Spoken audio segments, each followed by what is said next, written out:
Hey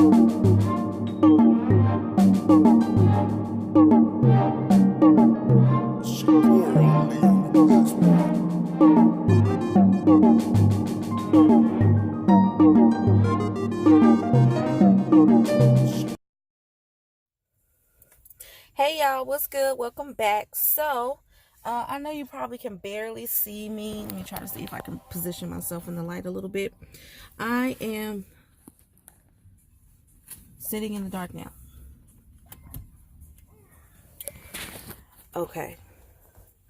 So, I am on a quick run right now. And I wanted to show you guys what's going on with my kitchen. So, it's going to be a little weird because the footage that I have, actually I recorded it yesterday in the daytime, and it's nighttime right now. So, but I still wanted you guys to see how it's coming along. So the first clip is going to be of, where it was yesterday, and then today they actually came in and they installed, the cabinets. So they haven't finished them.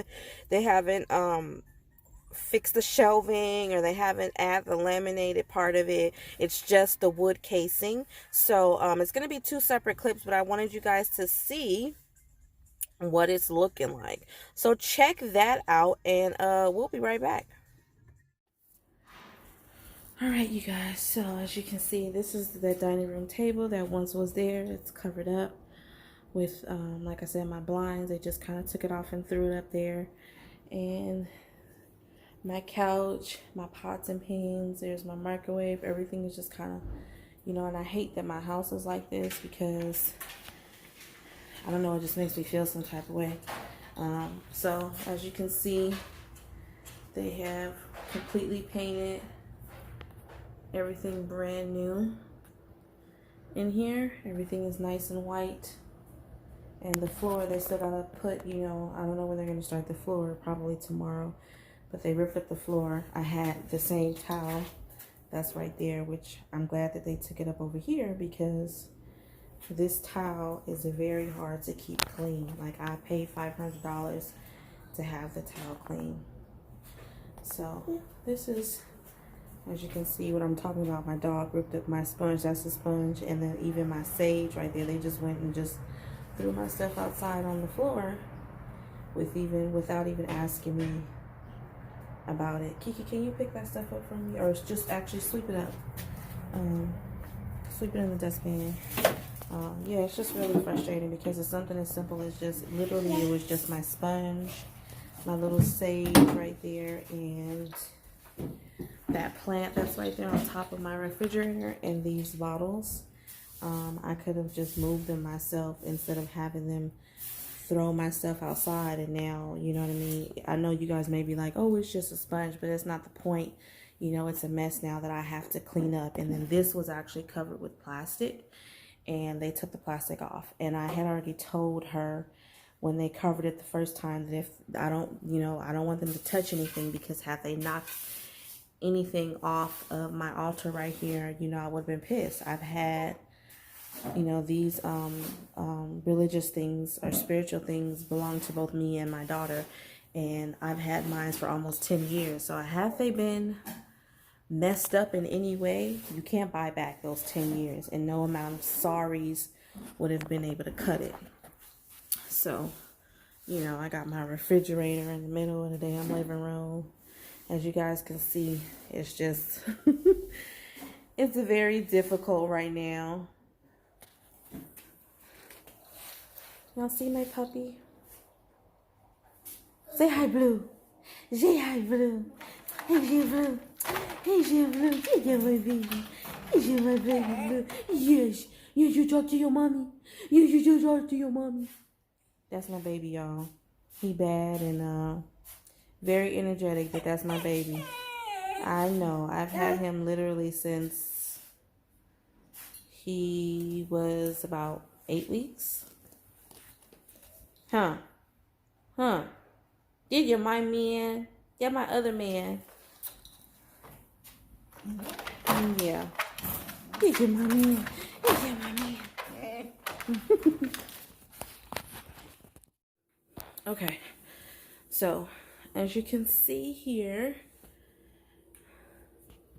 they have added the cabinets, which honestly look to be the same size. I know some of the tenants in here were saying that their cabinets were smaller. To me, they look like they are exactly the same size. I could be wrong, but they look like they're exactly the same size, and they're putting in the same exact format.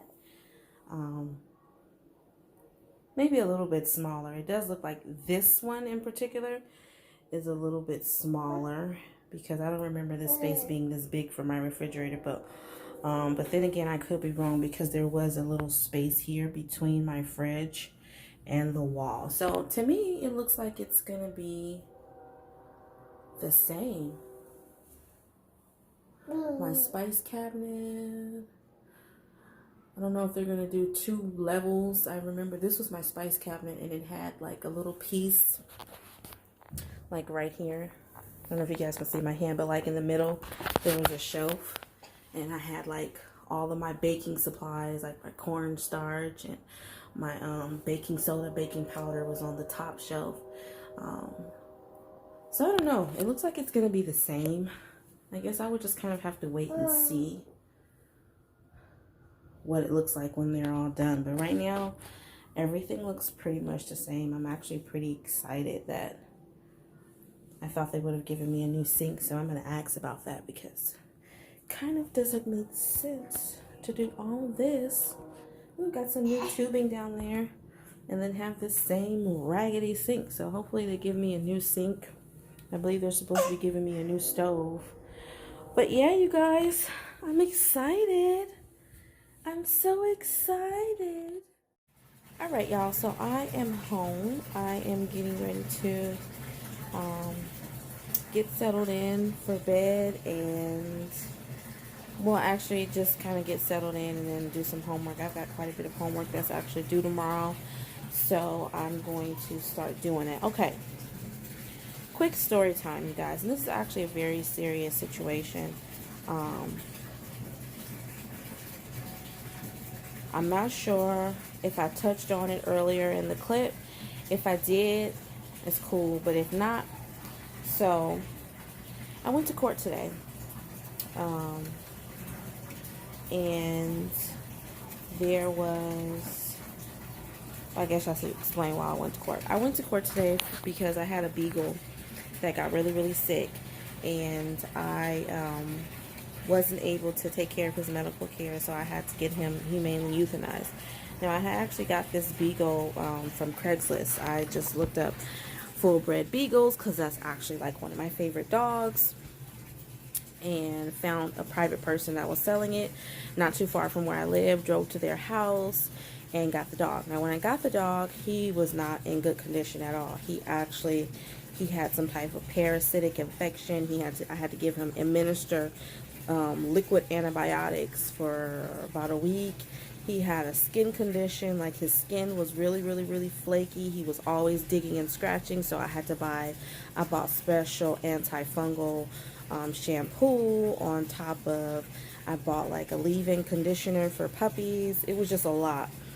He had been vaccinated, but I remember taking him to the emergency room, and he was like having difficulty breathing.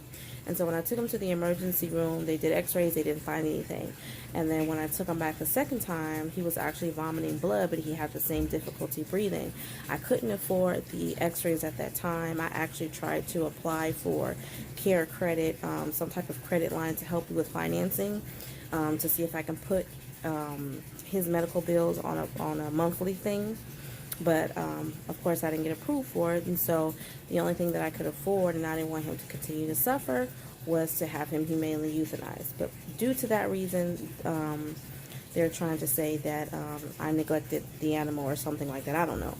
So anyways, outside of that, I went to court today, and the subject that I actually want to talk about is the bailiff. He worked for the Los Angeles Sheriff Department, and he was an asshole. I'm sorry, he was an asshole. And the only reason why I'm talking about this is because we all know there are people around the world that are protesting and talking about various aspects of civil rights and stuff that are being abused and misrepresented, and all of the police brutality, especially on minorities, specifically on people of color. And I witnessed this as a child once, and I know of many people that get categorized or stereotyped based off of just what they look like. But I've never seen it like this. When I tell you, this guy would be the perfect candidate of someone. Oops, let me turn off my bath water. When I tell you guys that this man would be the perfect candidate for someone who would probably shoot, in my opinion, an African American right on the spot without hesitation, and then give some ridiculous ass bullshit story about why he did it. And let me explain to you why I say this. First of all, I'm a very spiritual person, and for whatever the reason is, I pick up on people's energy very quickly, whether it's negative or positive. His energy was all jacked up. So when we get there, we're sitting outside the court waiting for them to open up. We go in, he comes outside and he unlocks the door, and he's telling us that we have to have our cell phones off and to remain silent while court is in session, blah, blah, blah, blah. But the way that he says it kind of had everybody looking around at each other like, okay, what's going on?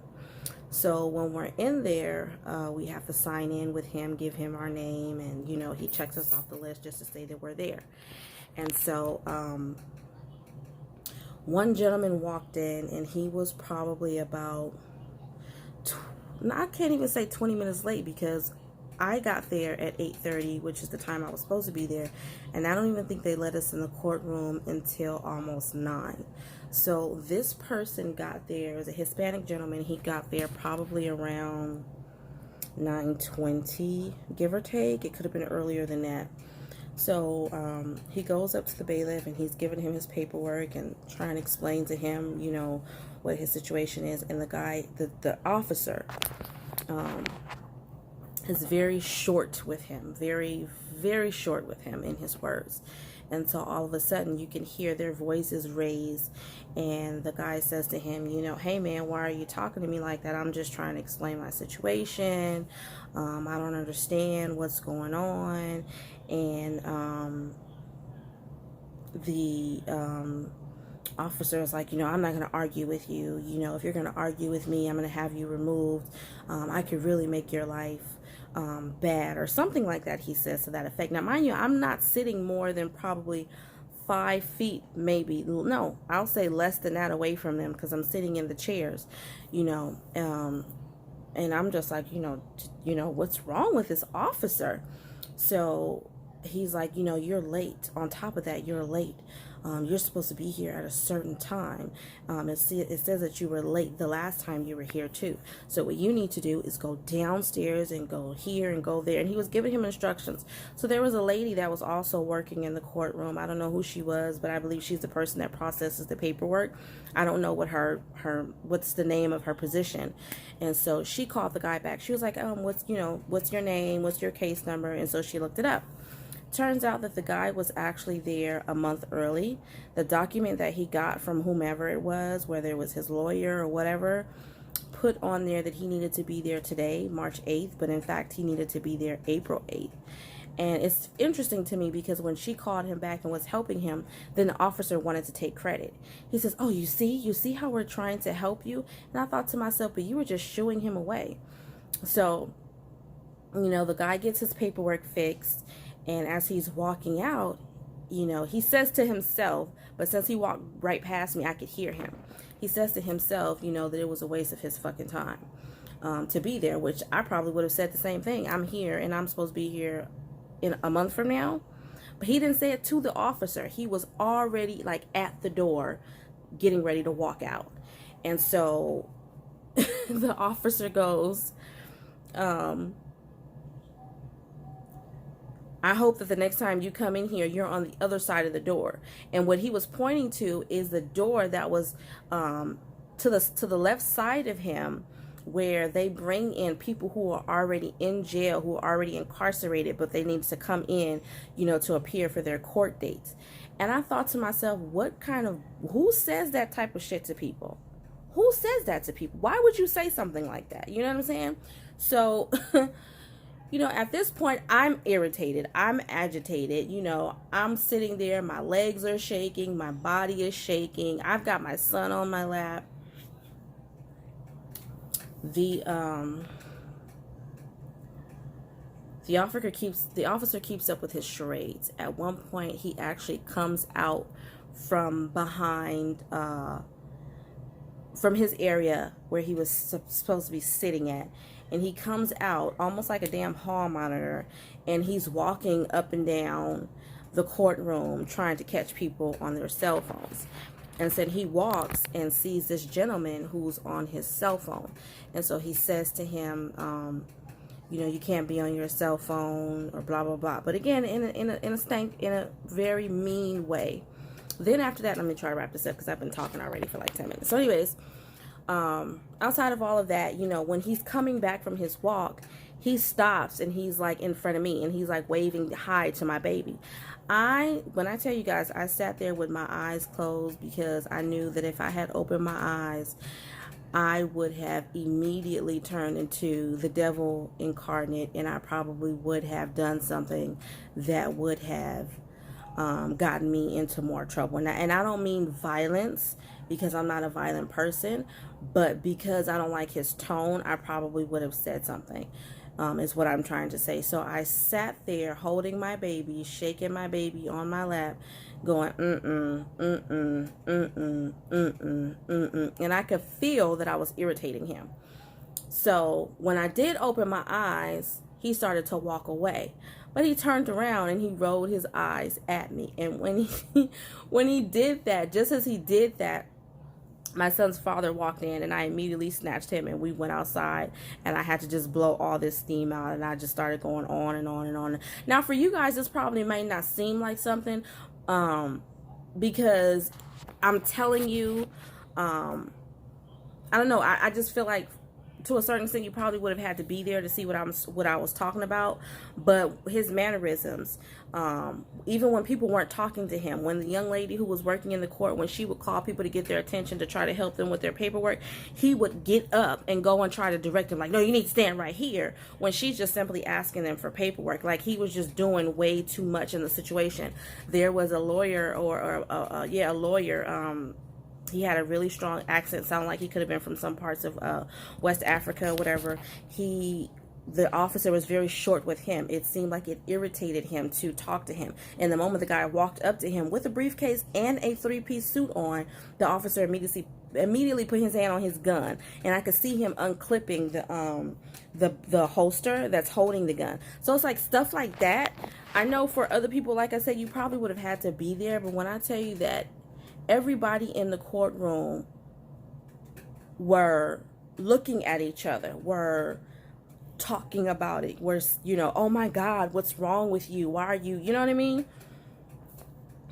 I'm saying all this to say that I know there's a lot of people out there that don't want to believe that this is a serious issue and that it exists, but it exists. You can turn your nose up at me. You can unsubscribe from my channel. It doesn't matter to me, but I'm going to speak my truth. And this is the truth. Police brutality in the African American society, culture, whatever, it exists. Officers like this shouldn't be allowed to be officers because it's an abuse of power and it's an abuse of authority. The first thing that people want to say usually when something happens is that it's the black kid that did something. The black kid should have done this. The black kid should have said this, or whatever the case may be. Oh, they were being aggressive. That's always the first reaction. But in a situation like this where we're calm, there's no protest, we're here, everybody's here. And I was the only African American in there. Everybody else that he was dealing with were Hispanics. So for me, you have a problem with anybody that is not like you, whatever that may be. Because he was short with everybody. I mean, you know, it just really irritates me and it really boggles my mind. But I know where that comes from. Somebody taught him that. Whether it was something that he saw on TV or something that his mother, his father, his uncle, his cousin, somebody, Uncle Brutus, whoever, somebody taught this man this behavior. And I'm saying that to say that it's got to start somewhere, because I know there's a lot of parents out there that are teaching their children that this behavior is okay, and it is not okay whatsoever. I don't care who you are. I don't care what your background is. I don't care how much money you have. It is not okay. All life is to be respected. All human life is to be respected. I don't hold my life to be higher than anybody else's, but I'd be damned if I hold somebody else's life to be higher than mine on the same token. I don't care who you are, especially an officer. You are here to lead the people. You are not here to abuse the people. So for me, this incident, like I said, it just really struck a nerve and really lit a flame inside me, and I'm pretty sure that you guys are going to hear a heck of a lot more content like this on my channel, because I have to raise awareness and constantly keep reminding my people that we automatically have bullseyes on our backs. We automatically wear the burden of the society. And even though I do believe that there are things about our behavior and our approach to certain situations that could change, doesn't change the fact that we are victimized and we are put in certain categories on a regular basis just because. So on that note, because I don't want to start preaching any more than I already have, I'm going to leave you guys on that and just say, you know what I'm saying, that's just a very serious situation to me that I experienced today, that I witnessed today, and I'm pretty sure it's not going to be the last. I have been in many situations where I feel like I was victimized just solely based off of aspects of myself that I cannot change, that are outside of my control. So as always, like, share, definitely subscribe, you guys. I'm trying to do this $50 once I hit 50 subscribers giveaway. I'm trying to do a $50 gift card once I reach 50 subscribers. But I need you guys to get me some subscribers. So share my page. Let people know that this is where it's at, okay?